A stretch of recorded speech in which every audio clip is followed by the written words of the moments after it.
Hello there, welcome to a long-awaited Terracotta Blush deep dive, walking you through my top Sunkissed shades. I've been a huge fan of this colour family for years now, so I'm very happy to see this blush group booming. Far more variations are on the market and there are some extremely popular products. If Rhode Toasted Teddy is your vibe, this is the extended shade family for you. Keep watching. We'll be comparing lots of different cream and liquid terracotta tones here. Rosy terracotta, bronze terracotta, rosewood tan, whatever you call it, this colour mood is all about warm and toasty, rusty, sun-safe, sunburnt cheeks. Very important. Mimicking a realistic, hot and bothered, full flush of colour. These also all act as fantastic bronzers, those blush/bronzer hybrid shades that can warm up the face and add a touch of summer, whatever the season. Let's get swatching.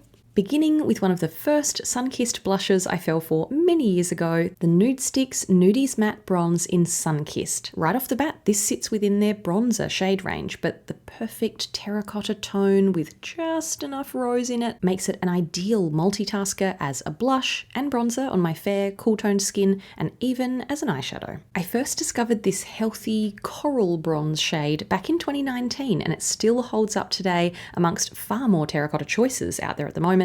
It had a bit of a resurgence in 2023 when it was part of Sophia Richie's wedding makeup look, but even in 2026 it's often sold out, so it's an old school suntanned shade that keeps on shining. Very pigmented with a matte finish, so it has more lasting power than the DEWY creams coming up later on, but it still feels nice and smooth. It's not a powdery or drying matte at all.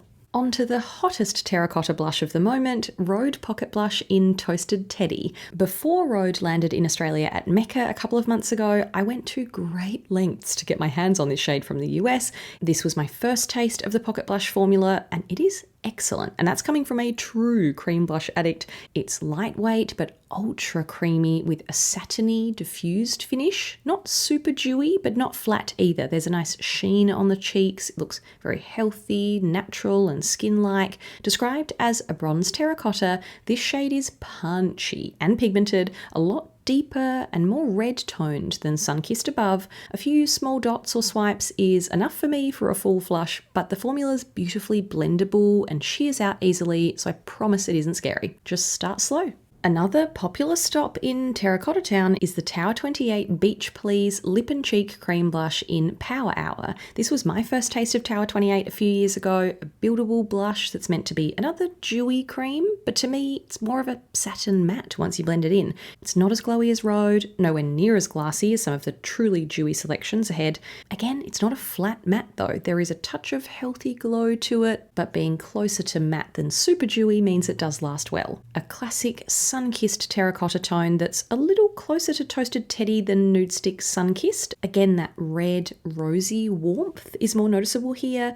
One of my favourite facts about Power Hour is that Gracie Abrams loves this shade, and I swear she was wearing it at the show I went to in Australia last year. Finishing this group with an incredibly underrated pick, an unsung Toasted Teddy sister. Trinny London makes little multitasking lip and cheek pots I love in some suitable brownie red tones too, but this Trinity multitasking stick for lips, cheeks and eyes launched last year, and the shade New York is spot on for this colour group. In fact, it's the closest shade to Toasted Teddy in this whole collection. It's called a terracotta brown, inspired by the brownstone buildings and buzz of New York. This is a smooth cream, described as a creamy matte, but I think it's slightly satiny. There's still some sheen in the light, good wear time, great colour payoff, but still blends easily. It's double-ended with a rose gold highlighter at the other end, but I'm all about this reddy chocolatey brown. Moving on to my glossier group. In recent years, if I had to name a top product in this shade family, I think you'd all know the answer given it's appeared on my channel at least 25 times.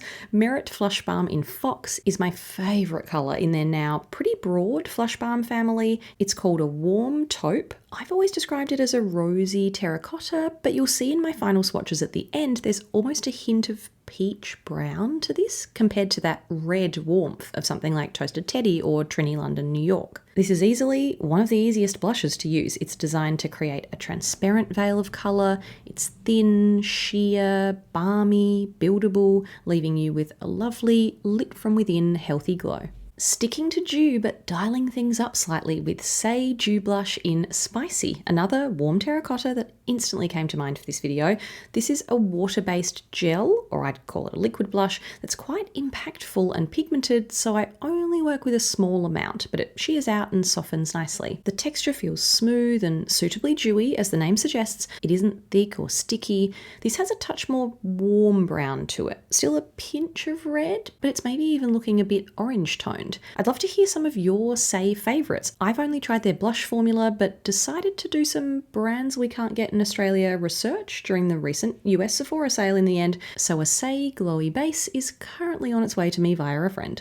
The most recent edition only launched about a month ago, but landed straight on my swatching list for this video. Lisa Eldridge Velura Balm Dewy Lip and Cheek Stick in Cinnamon Bun. This is called a rosewood tan, which first of all is my favourite new description for this group, but second of all, you can see it's a more rosy kind of sun-kissed tone. It's designed to be very sheer. I find it even more sheer than Merit Flush Balm, so it's the most approachable version of the colour here. It has a gorgeous glossy glow, really luminous and light catching on the cheeks, but I find it lasts quite well for something so glassy because it's also designed to work on the lips, so there's a tiny bit of grip and tack to it, but it isn't sticky when you pat and tap it into the skin. You can find a long deep dive of this launch with more comparisons to other Merit shades over on my Patreon, and I just decluttered my powder blush collection over there and discovered the very first ancient Sunkissed product I ever bought back in the day. Finishing with a formula that was an instant hit for me last year, the Haus Labs Colour Fuse Longwear Hydrating Glassy Blush Balm Stick. In short, I'm obsessed. Love the soft dusty pink glassy ginger,